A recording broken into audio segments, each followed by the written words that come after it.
마이클 리브스 박사님에게 설교의 신학에 대해 배우기 위해 오신 여러분을 환영합니다.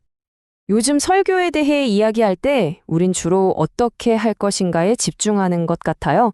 어떻게 본문을 잘 해석하고, 어떻게 흥미로운 예화를 찾고, 또 어떻게 적용점을 만들지, 이런 기술적인 논의는 정말 넘쳐나죠. 그런데 바로 이 지점에서 립스 박사님이 아주 중요한 질문을 던집니다. 혹시 우리가 설교의 방법에 너무 몰두한 나머지 정작 설교란 도대체 무엇인가 하는 이 본질적인 신학을 놓치고 있는 건 아닐까요? 자, 그럼 바로 이 질문부터 시작해보죠. 기독교의 설교가 세상의 다른 어떤 대중연설이나 좋은 강연과 근본적으로 다른 점은 뭘까요? 이 질문에 대한 답을 찾아가는 게 바로 오늘 이야기의 핵심이 될 겁니다. 이 질문에 대한 답을 찾으려면요, 우린 설교의 기술이 아니라 설교의 가장 근원적인 출발점, 바로 하나님 자신에게로 돌아가야만 합니다.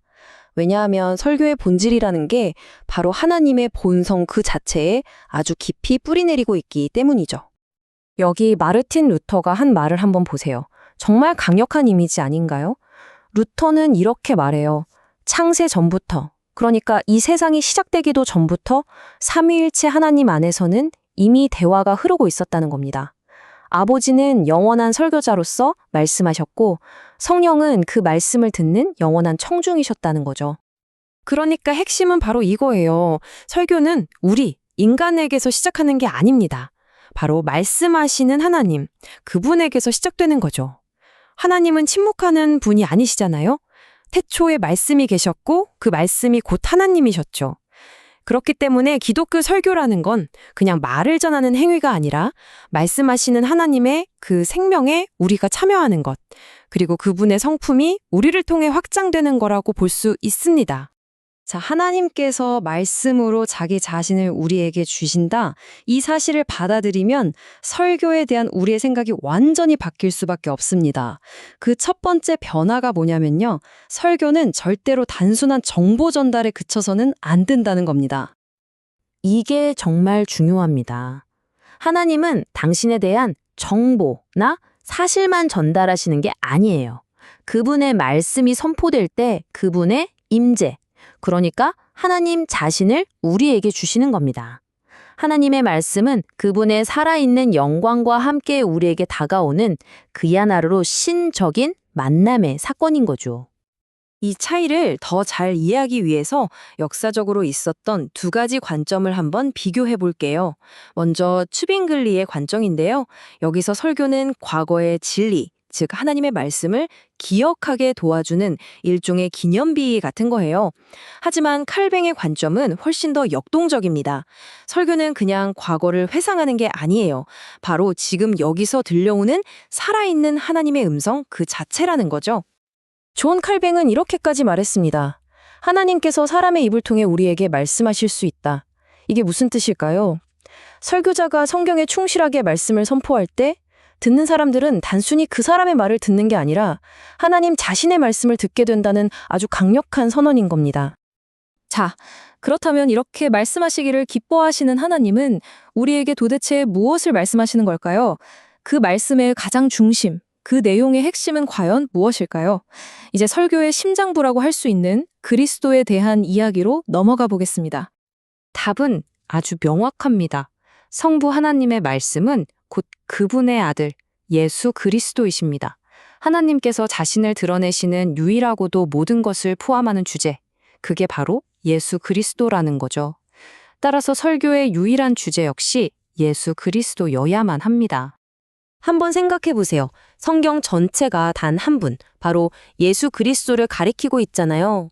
율법은 그분 안에서 완성되고 선지자들은 그분에 대해 증언하고 사도들은 그분을 선포했습니다. 칼뱅이 말했던 것처럼 율법과 선지서 어디를 파헤쳐봐도 우리를 그리스도께로 이끌지 않는 단어는 단 하나도 찾을 수 없을 거라는 말, 바로 그겁니다. 이 지점이 정말 중요해요. 우리는 어떤 교리 체계나 일련의 진리들을 설교하는 게 아닙니다. 우리는 살아있는 한 인격을 제시하는 거죠. 위대한 설교가였던 스펄전 목사님이 진리를 설교한다거나 복음을 설교한다는 말보다 그리스도를 설교한다는 표현을 더 좋아했던 이유가 바로 여기에 있습니다. 자칫 잘못하면 복음이 비인격적이고 심지어 그리스도가 빠져버린 하나의 시스템으로 전락해버리기 너무나 쉽기 때문이죠. 자, 그럼 지금까지 설교가 무엇을 말해야 하는지를 살펴봤다면 이제는 왜 설교하는지로 넘어가 보겠습니다. 설교의 궁극적인 목적, 우리가 설교를 통해 기대해야 하는 결과는 과연 무엇일까요? 이 말을 한번 보세요.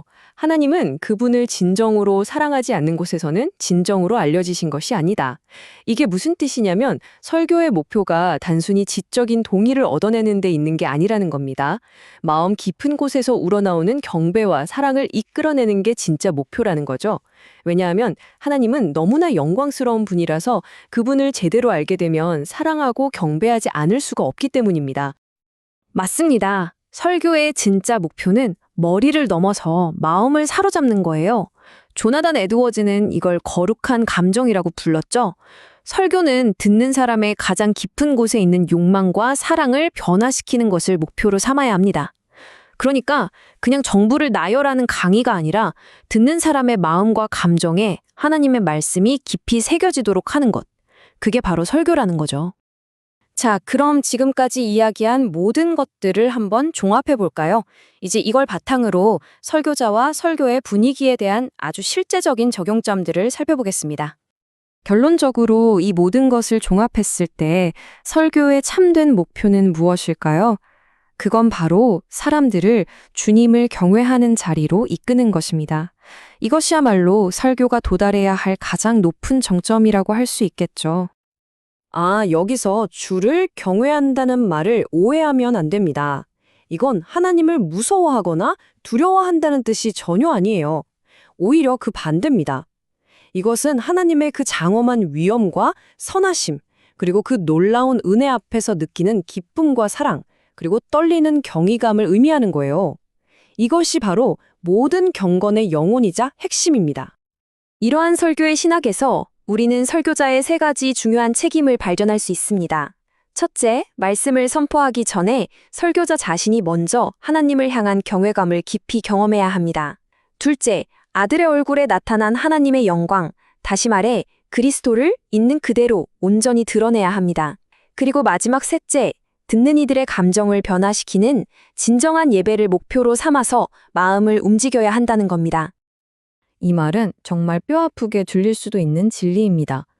당신은 당신이 경험한 것 이상으로 복음을 더 잘 전할 수 없다. 결국 설교자의 내면의 삶, 하나님과의 진실하고 살아있는 관계가 그 무엇보다도 중요하다는 걸 이보다 더 명확하게 보여주는 말은 없을 겁니다. 자, 이제 마지막으로 우리 모두에게 이 질문을 던지면서 오늘 이야기를 마무리하려고 합니다. 지금 우리의 설교는 듣는 이들의 마음이 하나님을 향한 그 놀라운 경이로움으로 떨리게 만들고 있습니까? 이것이야말로 설교의 신학이 오늘을 살아가는 우리 모두에게 던지는 가장 궁극적인 도전이 아닐까 싶습니다.